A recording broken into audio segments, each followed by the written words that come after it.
Hey guys, Rex here from the Mindtroopers, back for another Mindtrooper video. Yay! Again, my game lost its data. I had to back it up from an older backup, so I lost the data for the new prototype.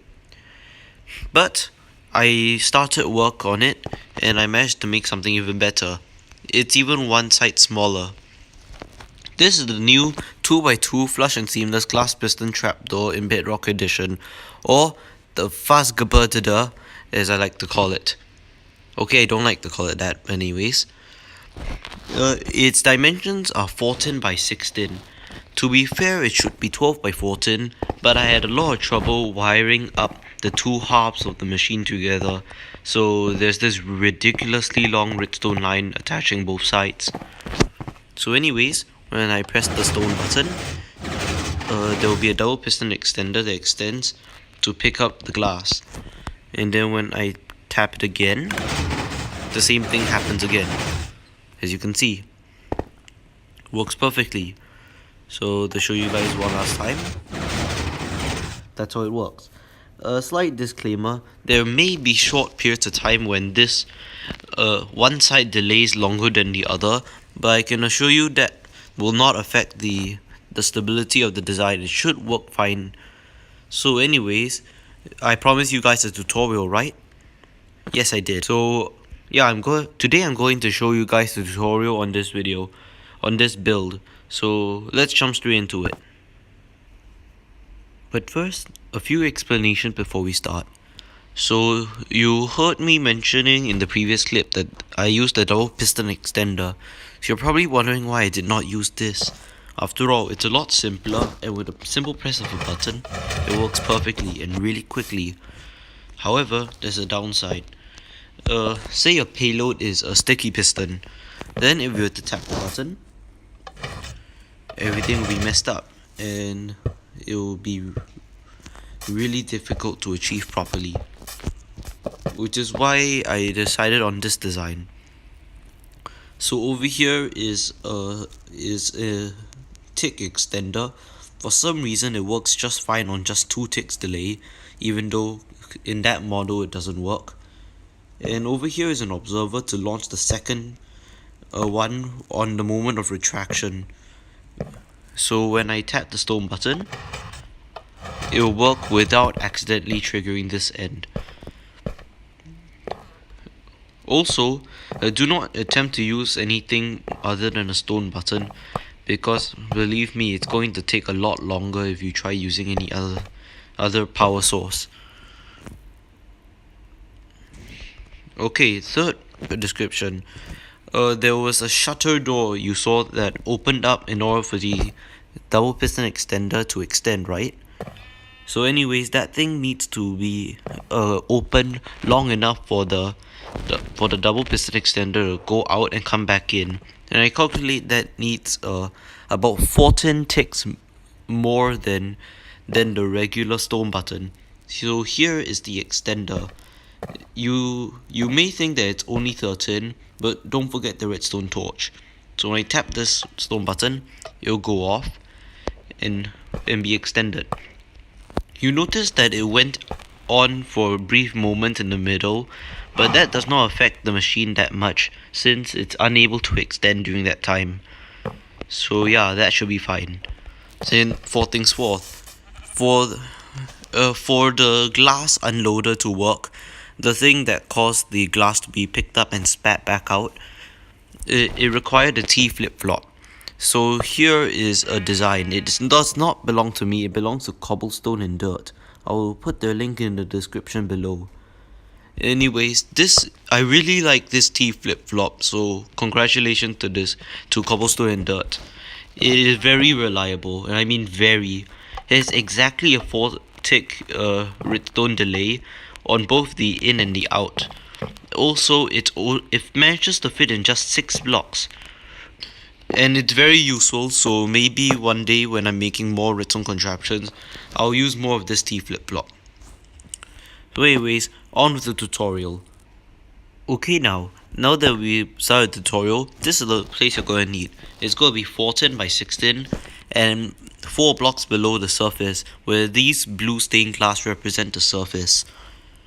I recommend, instead of starting off with a closed chamber, on the 14 length, you open up the sides so they are moved outwards. These are going to be the shutter doors, and you won't want them in the way when you're building.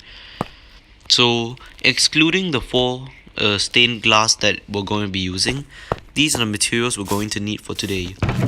48 sticky pistons, 16 observers, 12 redstone lamps, 4 droppers, and 2 very special items. These items has be something that you consider extremely useless and are probably never going to see again. For example, diamonds. Who uses diamonds anyways?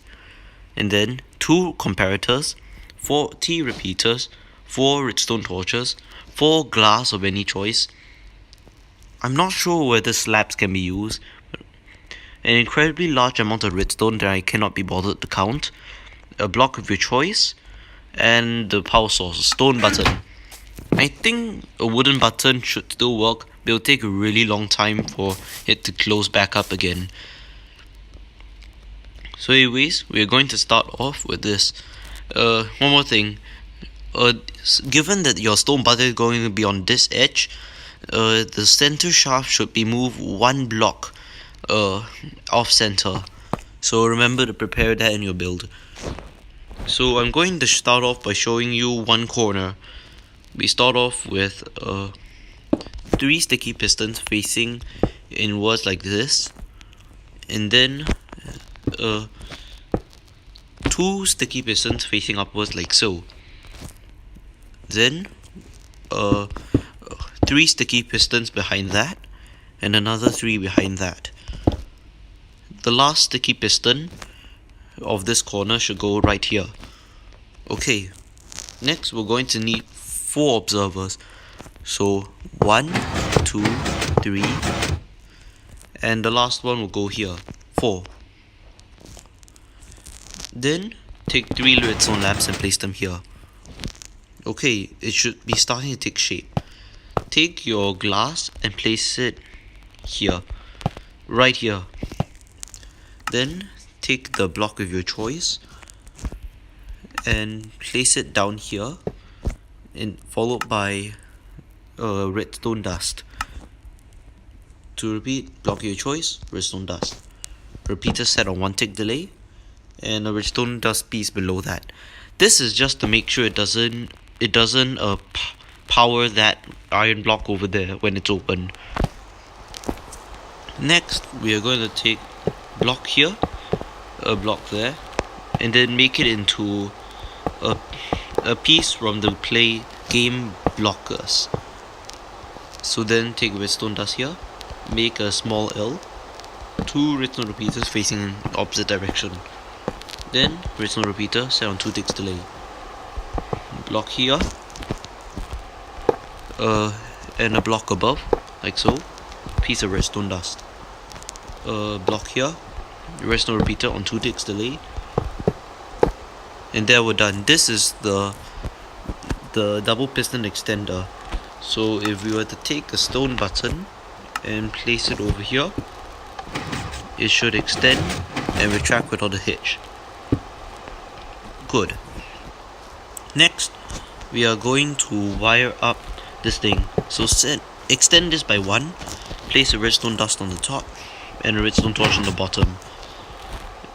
Take a block of your choice and place your redstone dust here.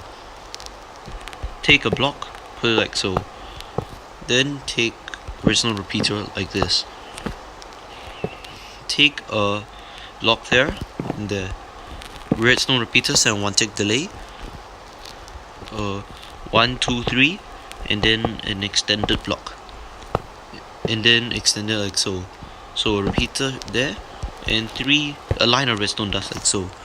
A redstone dust down there, leading to a block, followed by 3 comparators set on maximum delay. Okay, so this will now be the shutter all done.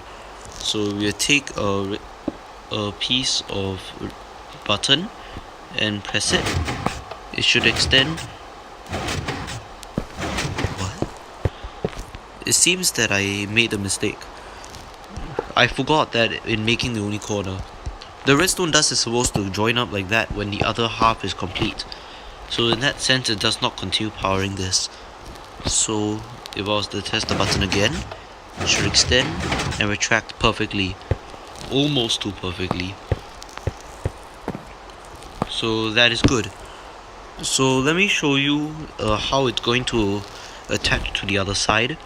We're going to have a similar T shape to here in simply 1, 2, 3, 4. 1, 2, 3, 4, and then extend. Then a repeater. Like so. So it should look something like this. There's no need for this extra piece since this single line should be able to power both sides. So anyways, I will return to you when I'm done with the other 3 corners. Oh yeah, and here's something else worth mentioning. When you're wrapping over to the other side, to power these back pistons, you only need 1 repeater. Don't replicate it on the other side, or else you'll end up with 42 repeaters instead of 40. Okay, I'll see you later when I'm fully done with these 4 quarters.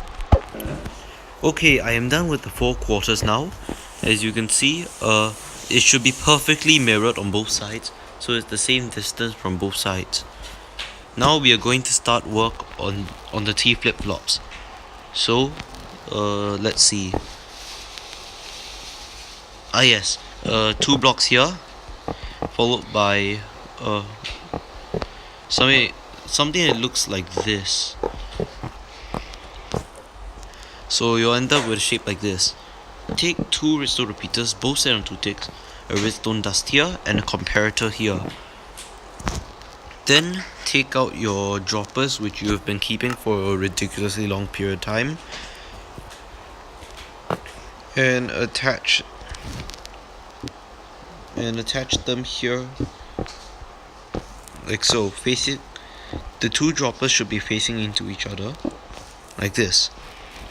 Take one of your diamonds and place it in the area that's not powered. Then just take a block, redstone repeater facing in. Do so the same on the other side. So 2 blocks, perfectly mirrored, so it should look like this. 2 redstone repeaters, both set to 2 ticks, redstone dust, and a comparator. 2 droppers facing into each other, like so.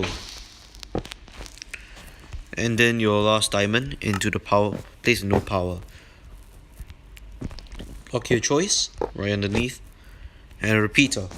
Okay, both sides have been lined up, so going to supply power to both sides.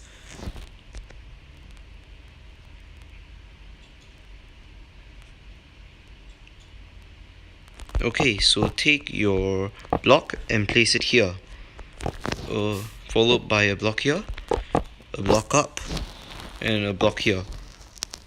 So you should form sort of a shape like this.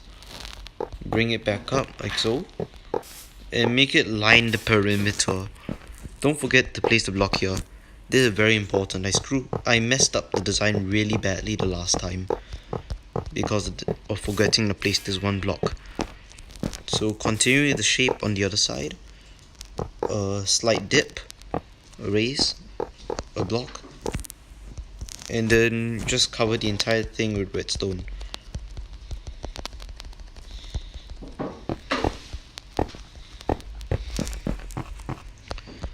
So,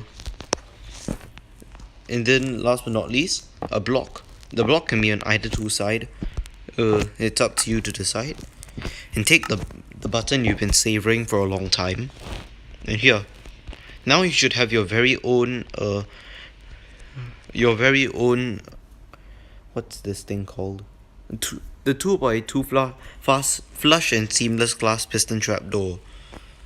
So to test it out, tap the button, nothing should happen. Now when you tap the button again, it should pick up the glass, like so. Do so again. And it's perfectly picked up. There may be some slight delay with the timings, but there's nothing I can do about that. They are randomized according to piston behavior. Thank you guys for watching this video. The 2x2 flush and seamless glass piston trapdoor is by far my crowning achievement. I'm proud to have shared it with you guys. So anyways, thank you guys for watching. Please feel free to like and subscribe. Please tell me whether you want more of large scale tutorial like this, and I will see you all next time on the Mine Troopers.